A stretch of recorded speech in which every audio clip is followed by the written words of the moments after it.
हाँ देखो बेटा, अगले सप्ताह में तुम्हारी और सिया की शादी है और इस शादी में मैं कोई कमी नहीं छोड़ूंगा। अरे ठाकुर परिवार के दोनों दामाद हैं, शादी की तैयारी में पूरा ध्यान रखूंगा। फूलों की सजावट होगी, मिठाइयाँ होंगी, संगीत होगा और रिश्तेदारों का स्वागत भी शानदार होगा। अरे सब कुछ बेमिसाल होगा। नहीं पिताजी, ऐसा बिल्कुल नहीं हो सकता। मैं अपने प्रेमी अविनाश से बहुत प्रेम करती हूँ और उसके बिना रहना मैं सोच भी नहीं सकती। मुझे तुरंत उसके पास जाना होगा, चाहे कुछ भी करना पड़े। फिर सिया भागते हुए तालाब के किनारे पहुँचती है, जहाँ पहले से ही अविनाश बैठा होता है। क्या बात है सिया, आज तुम बहुत घबराई हुई सी लग रही हो। क्या हुआ, सब ठीक तो है ना? अविनाश, मैं तुम्हारे बिना नहीं रह सकती। पिताजी ने मेरी शादी ठाकुर परिवार में तय कर दी है और हम दोनों बहनों की शादी अगले ही सप्ताह होने वाली है। क्या? ये तुम कैसी बातें कर रही हो सिया? मैं तुमसे इतना प्रेम करता हूँ कि मैं तुम्हें छोड़कर कभी जीने की कल्पना भी नहीं कर सकता। क्या बात कर रही हो तुम? मैं तुम्हारे बिना नहीं रह सकती, चाहे मुझे जो करना पड़े। तो चिंता क्यों करती हो? चलो ना, हम आज ही भागकर शादी कर लेते हैं और अपने प्रेम को अमर कर देते हैं। दोनों बातें कर ही रही होती हैं, वहीं दूसरी तरफ अमायरा पूरे घर में दिखती है, लेकिन सिया कहीं नहीं मिलती। तभी अमायरा भागते हुए गोपाल के पास आती है। अरे अरे अरे अरे, क्या हो गया अमायरा, तुम भाग क्यों रही हो? और सिया कहाँ है? हम लोग इतने वक्त से बात कर रहे हैं पर सिया कहीं दिखाई नहीं दे रही। कहाँ चली गई? पिताजी, सिया घर में नहीं है, वे अपने प्रेमी से मिलने चली गई है, अविनाश से। मुझे पूरा यकीन है कि वह अभी भी तालाब के किनारे ही होगी। क्या? वो अपने प्रेमी से? हाँ पिताजी, वह तो कब से अविनाश नाम के लड़के से प्रेम करती है और घर में नहीं आती, यानी उससे मिलने चली गई होगी। ठीक है, चलो हम उसे लेकर आते हैं और समझाते हैं कि अब ऐसा नहीं होगा। चलो। फिर अमायरा और गोपाल गुस्से में तालाब के पास पहुँचती हैं, जहाँ सिया और अविनाश बातें कर रही होती हैं। तभी गोपाल अविनाश को जोरदार थप्पड़ मार देता है। अरे चुप! तुम्हारी हिम्मत कैसे हुई मेरी बेटी से बात करने की? अभी तुरंत यहाँ से चले जाओ, नहीं तो अच्छा नहीं होगा। निकलो यहाँ से। देखिए मुझे एक मौका तो दीजिए। मैं आपकी बेटी से बहुत प्रेम करता हूँ और मैं उसे बहुत खुश रखूंगा, रानी बना कर रखूंगा, हमेशा उसका ध्यान रखूंगा, उसे कभी दुख नहीं होने दूंगा। हाँ पिताजी, मैं अविनाश से बहुत प्रेम करती हूँ और अपने बाकी जीवन को मैं उसी के साथ बिताना चाहती हूँ। मैं आपको यकीन दिलाती हूँ कि वह मुझे कभी दुख नहीं पहुँचाएगा। देखो, मैंने कहा था कि मैं अपनी बेटी की शादी छोटे लोगों से नहीं करूँगा। मेरी बेटी की शादी ठाकुर परिवार में होगी, उसके छोटे बेटे से। तुम जैसे मामूली लड़कों से शादी मैं क्यों करूं? आज के बाद अगर तुमने मेरी बेटी से मिलने की कोशिश भी की तो देख लेना, तुम्हारा और सिया का फिर आखिरी दिन होगा। सिया, चलो यहाँ से चुपचाप। मैंने कहा चलो चलो। नहीं पिताजी, मैं अविनाश से बहुत प्रेम करती हूँ और उसके साथ रहूंगी। पिताजी, मेरी बात पर यकीन करें। नहीं, ऐसा मत कीजिए। मैं सिया से बहुत प्रेम करता हूँ। मुझे बस एक मौका दे दीजिए। मैं उसे बहुत खुश रखूंगा, उसकी रक्षा करूंगा। सिया, मेरी बात सुनिए सिया। लेकिन गोपाल एक नहीं सुनता और सिया को लेकर घर आ जाता है। अमायरा, ये तुमने क्या किया? तुम जानती हो कि मैं सिया से कितना प्रेम करता हूँ, फिर तुम हमारी प्रेम कहानी की दुश्मन कैसे बन गई? अरे, अगर उसके ठाकुर परिवार से रिश्ता टूट जाएगा तो मेरा भी रिश्ता टूट जाएगा। इसीलिए मेरे रहते हुए मैं ये रिश्ता कैसे होने दूंगी? मैं तो ठाकुर परिवार की बहू बनना चाहती हूँ। अगर मैं तुम जैसे भिखारी से प्यार करने लग गई तो मैं भी नहीं ठाकुर परिवार की बहू बन पाऊंगी। फिर अमायरा चली जाती है। वहीं बैठकर अविनाश फूट फूट कर रोने लगता है। मैं क्या करूं? मैं चाहकर भी सिया को नहीं बचा सकता। लेकिन शायद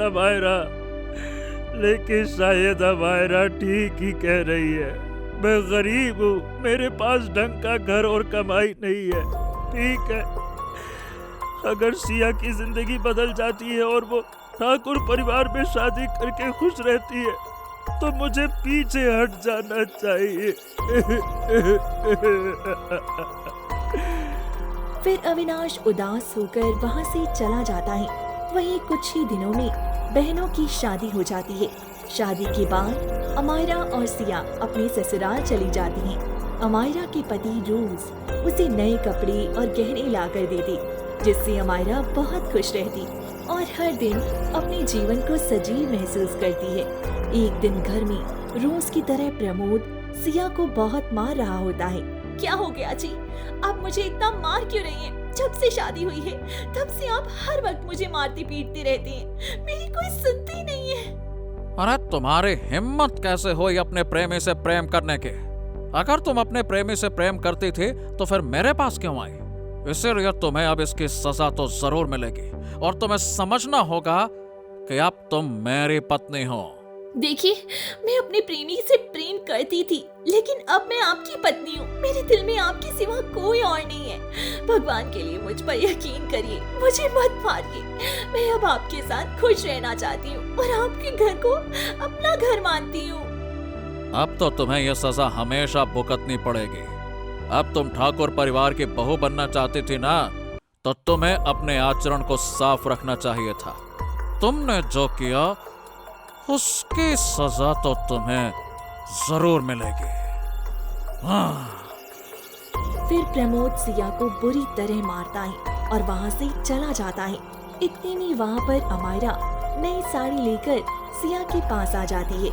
देखो सिया, कैसी किस्मत है तुम्हारी। देखो तो, तुम्हारे पति आए दिन तुम्हें मारते पीटते रहते हैं और मेरा पति देखो मुझसे कितना प्रेम करता है। जब से मेरी शादी हुई है मुझे नए कपड़े और गहने हर वक्त देते रहते हैं। मेरा चेहरा देखे बिना उठते ही नहीं और बिना देखे सोते भी नहीं। इतना प्रेम मुझे मिलता है मनोज जी कि क्या तारीफ करूं।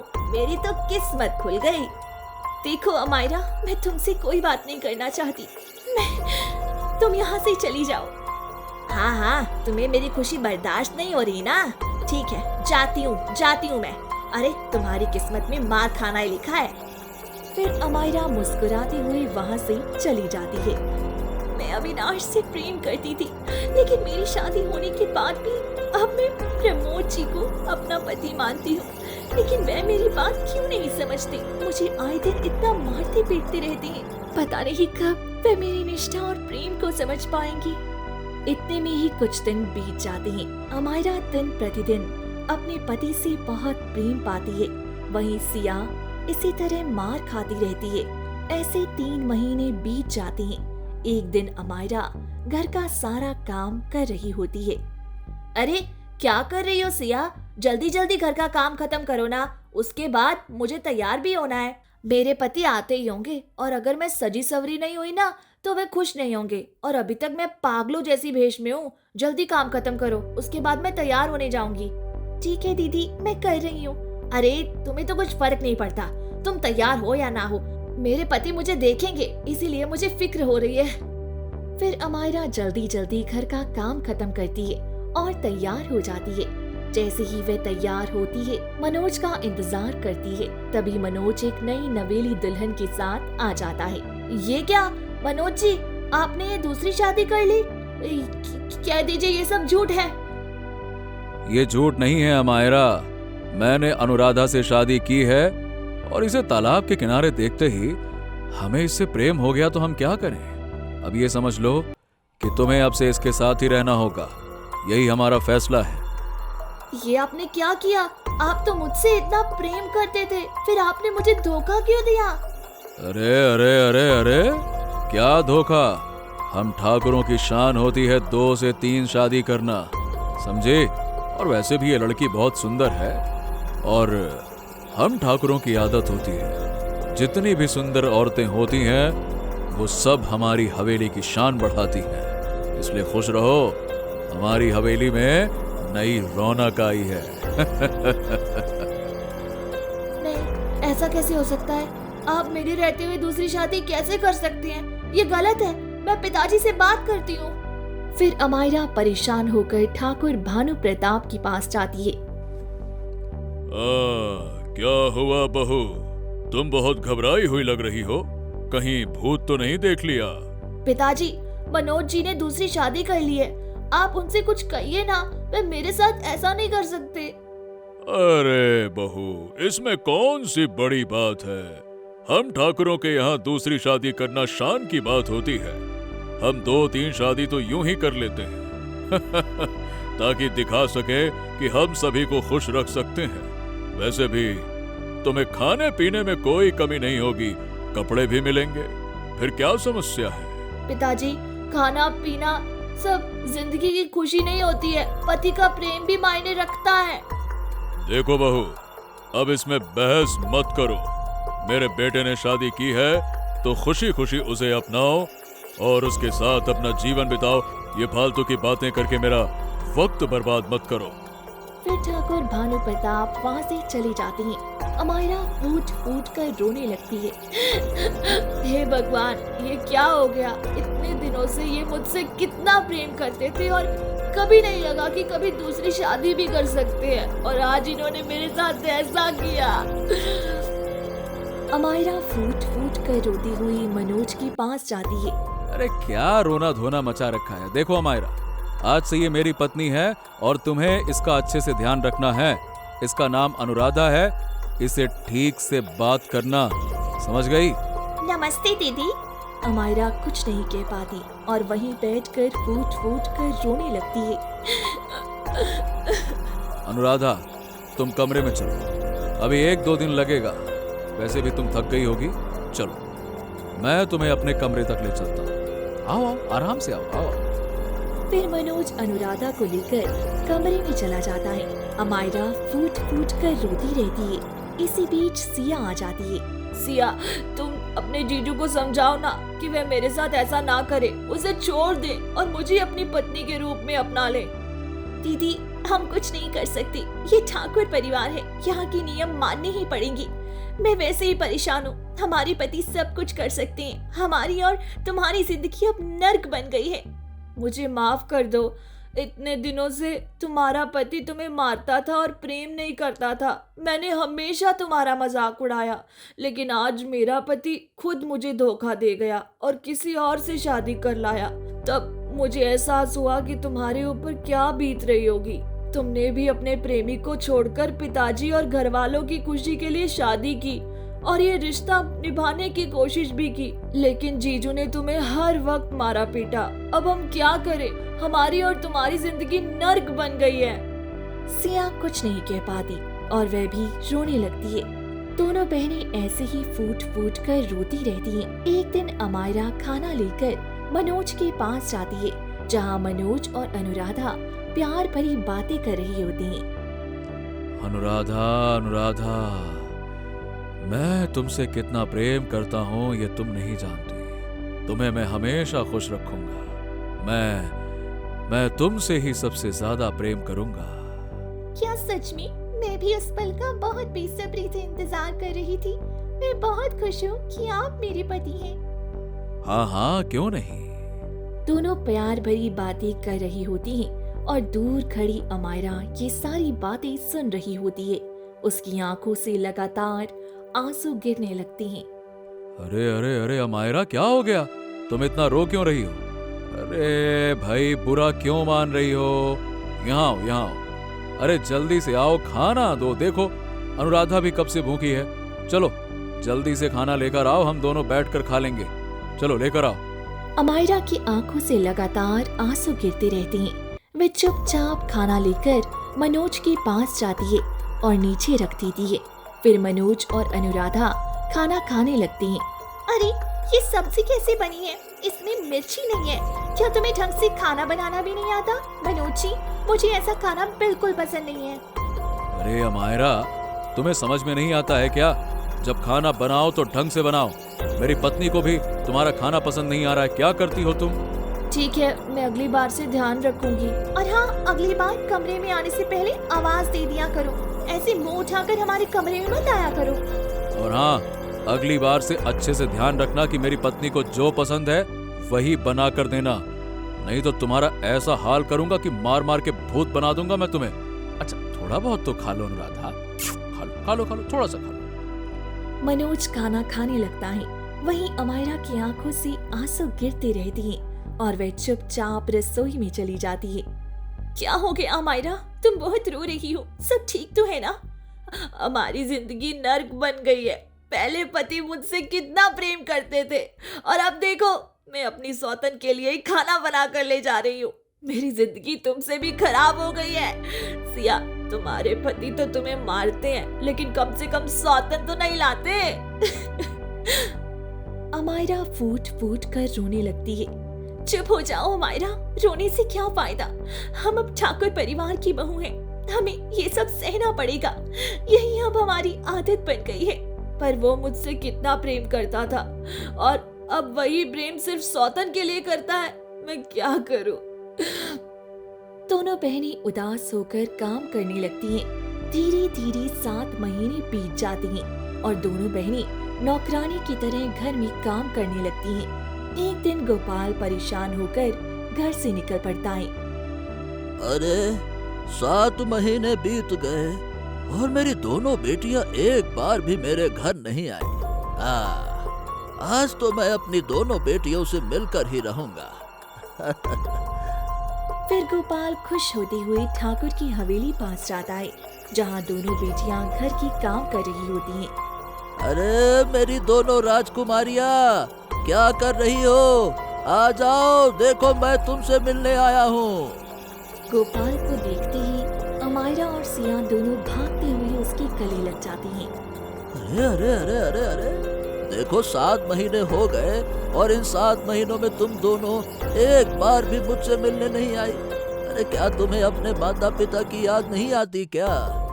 और ये क्या अमायरा, तुम्हारे चेहरे पर तो हमेशा हंसी रहती थी, आज तुम इतनी उदास क्यों हो बेटा? क्या बात है? पिताजी, हम क्या बताएं, हमारी जिंदगी तो यहाँ नर्क बन गई है। मनोज ने अनुराधा से दूसरी शादी कर ली है और सिया का पति आए दिन उसे मारता है। हमारी जिंदगी जहन्नुम बन गई है। क्या क्या बात कर रही हो? बड़े दामाद जी ने दूसरी शादी कर ली? अरे ये कैसे हो सकता है? तुम्हारे होते हुए दूसरी शादी वो कैसे कर सकते हैं? क्या ठाकुर साहब ने कुछ नहीं कहा? मैंने पिताजी से कहा था, लेकिन उन्होंने कहा कि ये ठाकुरों की निशानी होती है। 2-3 शादी, उन्होंने कुछ नहीं कहा और ऊपर से अब वह मुझे नौकरानी बनाकर रखते हैं। जो कहते हैं वही मुझे करना पड़ता है। हाँ पिताजी, अमायरा जो कह रही है वे सच है। हमारी जिंदगी नर्क बन गई है।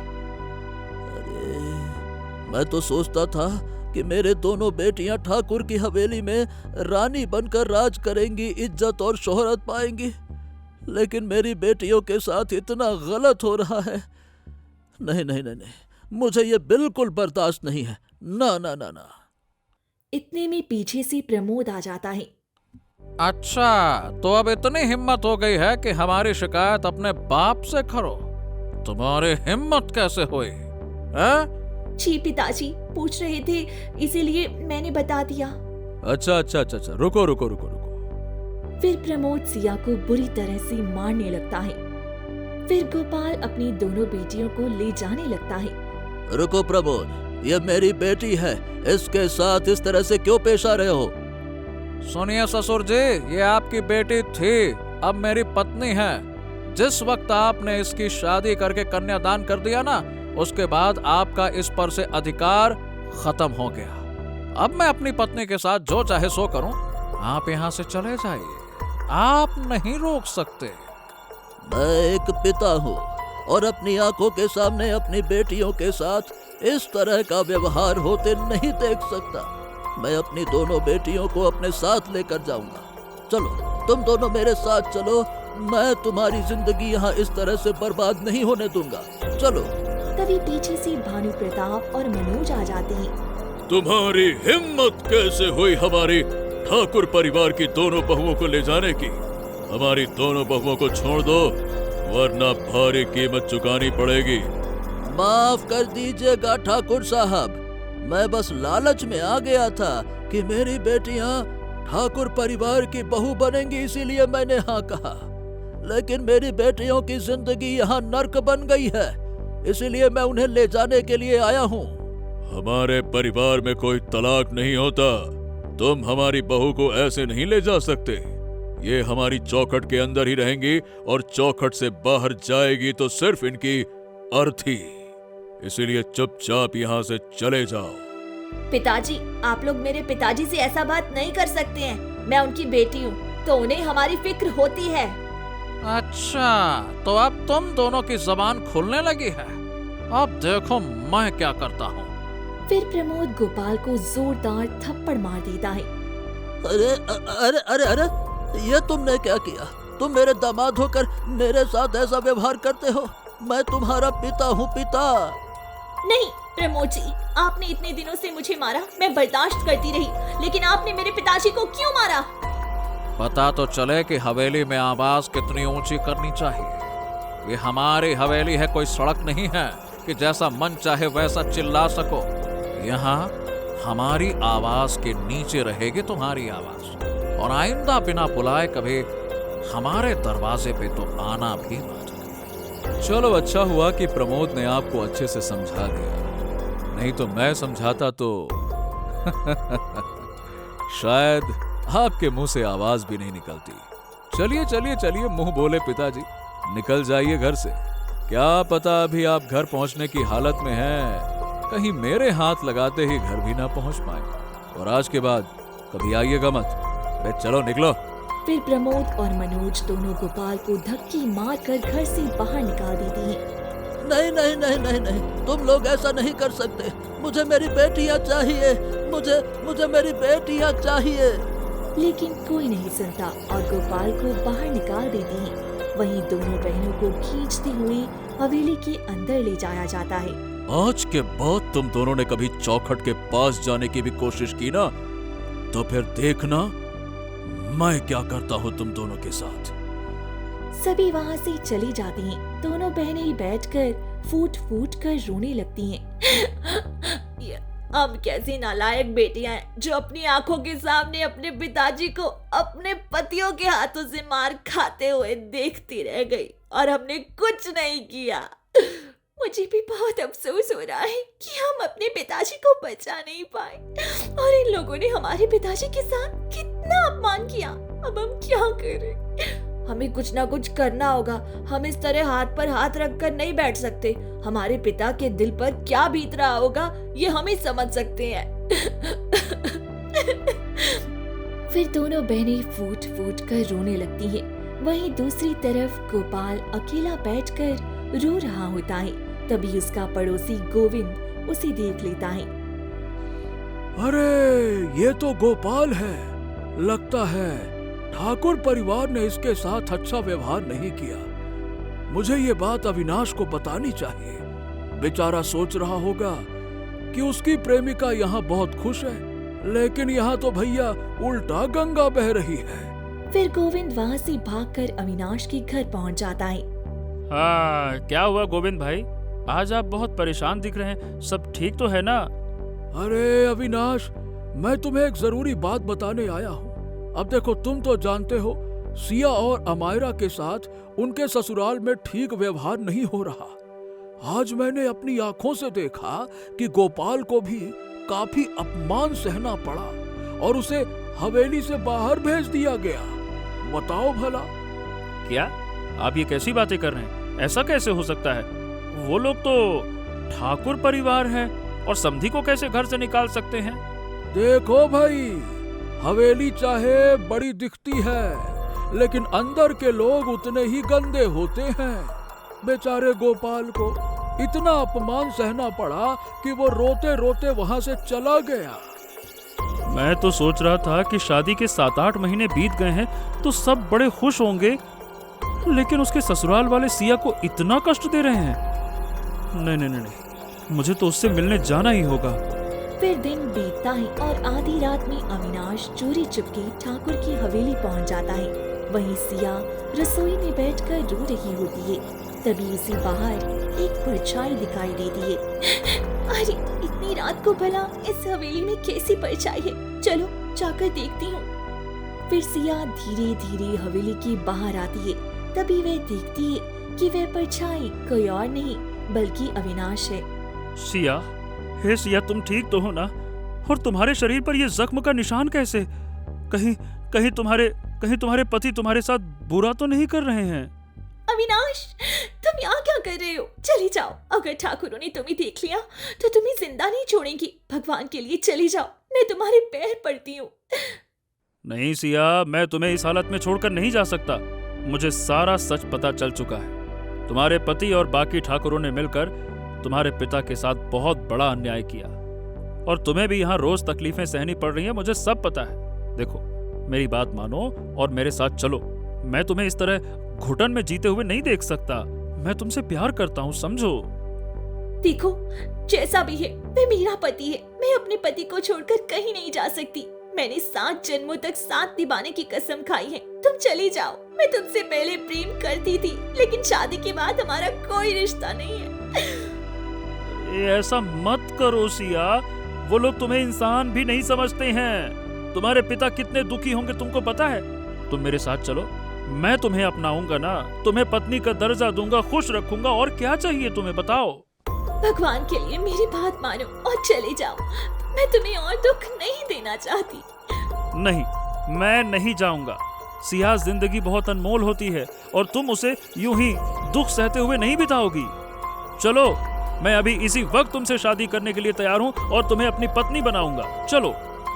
नहीं, मेरी शादी हो चुकी है। मैं अपना पत्नी धन नहीं छोड़ सकती। तुम यहाँ से चली जाओ। फिर सिया अविनाश को हल्का सा धक्का देकर बेचने लगती है। तभी पीछे से प्रमोद आ जाता है। अच्छा, तो आधी रात को अपने प्रेमी से मिलने के लिए आई हो? तुम्हारी इतनी हिम्मत कैसे हो गई? मैं जानता था कि तुम्हारा प्रेमी है, लेकिन इतनी हिम्मत कि तुम्हारा प्रेमी हमारी हवेली में आ जाए। ए, तेरी हिम्मत कैसे हुई मेरी सिया के साथ ऐसे बात करने की? जवाब तुम्हें देना होगा। मैं तुम्हें यूं ही नहीं छोड़ूंगा।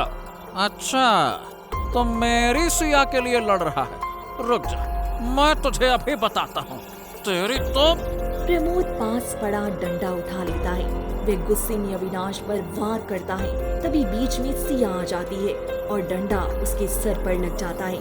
सिया वहीं गिर जाती है और उसकी सांसें टूट जाती हैं। ये देखकर अविनाश के पैरों तले जमीन खिसक जाती है। नहीं नहीं नहीं नहीं नहीं नहीं, अरे ये तुमने क्या कर दिया? सिया, ए सिया उठो, उठो सिया, ए सिया उठो उठो उठो, उठो सिया, ए सिया उठो। अविनाश सिया को उठाने की कोशिश करता है, लेकिन वह अपनी आखिरी सांस ले चुकी होती है। अरे तुम कितने कठोर हो। तुम्हारे कारण वो हमेशा के लिए हमसे दूर हो गई। तुम्हें शर्म आनी चाहिए, पापी कहीं के। सिया, मुझे ये रिश्ता कभी मंजूर ही नहीं था। आज जो हुआ, हाँ, उससे मुझे कोई अफसोस नहीं है। इतने में अमायरा भागती हुई वहां आती है। वे सिया को जमीन पर पड़ा देखकर घबरा जाती है। सिया, ये क्या हो गया तुम्हें? उठो सिया, ये आपने क्या कर दिया? सिया गर्भवती थी, पूरे 3 महीने की गर्भवती थी। उसने डर के मारे किसी को नहीं बताया। आपने अपनी पत्नी और अपने बच्चे दोनों को मार डाला। मैं तुम्हें जिंदा नहीं छोड़ूंगी। तुमने मेरी बहन को मार दिया। क्या वो गर्भवती थी? खैर, तो अब क्या ही फर्क पड़ता है। जो हुआ अच्छा ही हुआ। वो बच्चा भी शायद मेरा नहीं था, इसके प्रेमी का होगा। अरे शर्म कर, नामुराद पति कहीं के। तुझे जरा भी शर्म नहीं आती? इतना पत्थर दिल इंसान कैसे हो सकते हो तुम? अच्छा, तो तुम जैसे मामूली लोग भला मेरा क्या ही बिगाड़ सकते हो? हम ठाकुर परिवार हैं और इसकी हिम्मत कैसे हुई आधी रात को अपने प्रेमी से मिलने की? सजा तो मिलनी ही थी। इतने में पीछे से ठाकुर भानु प्रताप और मनोज आ जाते हैं। क्या हो गया प्रमोद? ये सब क्या हो रहा है? और ये क्या, सिया को क्या हो गया? कुछ नहीं पिताजी, ये आधी रात को अपने प्रेमी से मिलने के लिए आई थी। उस वक्त मैंने अपना आपा खो बैठा और हालात इतने बिगड़ गए कि अब ये हमारे बीच नहीं रही। बस यही हुआ है, छोटी सी बात।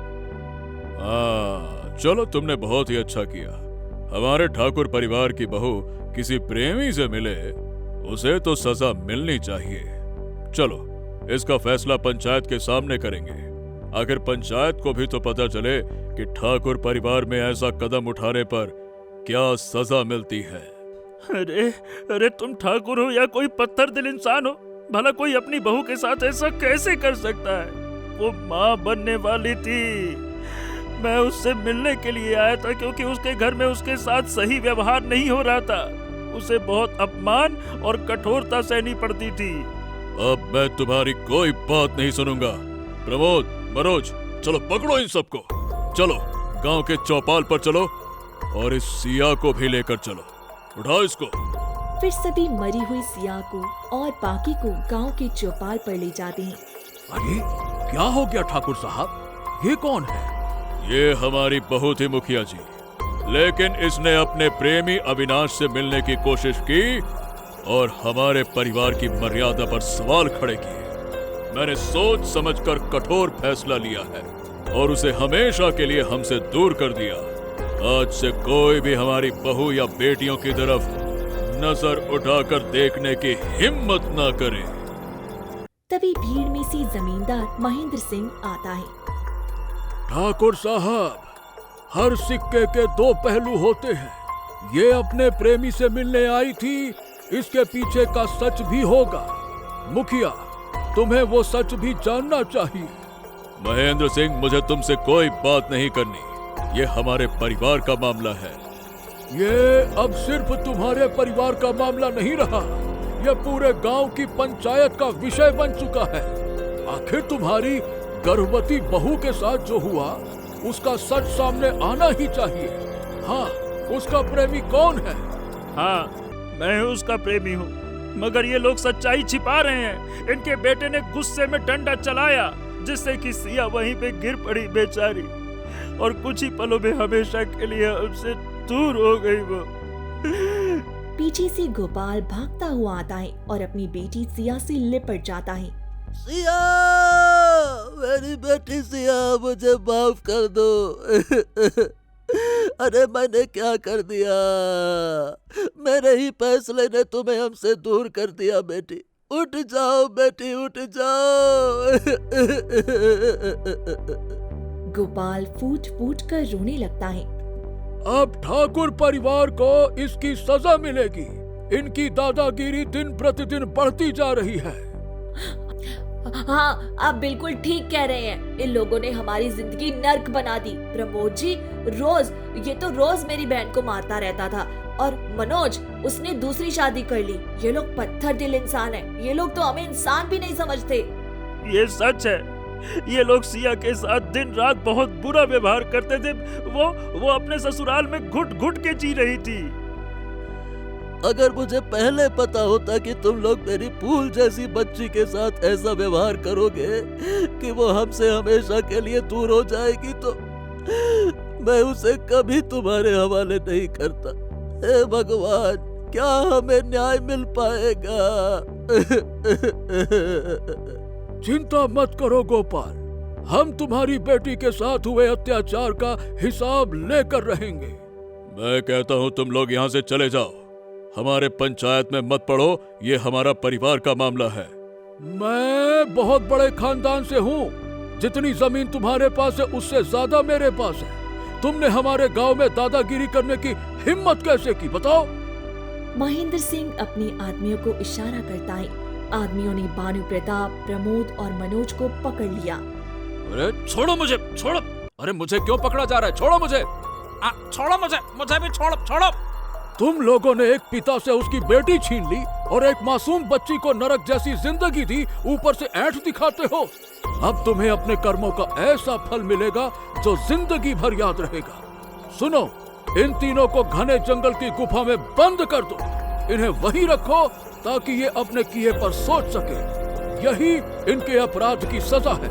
ले जाओ इनको। हाँ, आप बिल्कुल ठीक कह रहे हैं।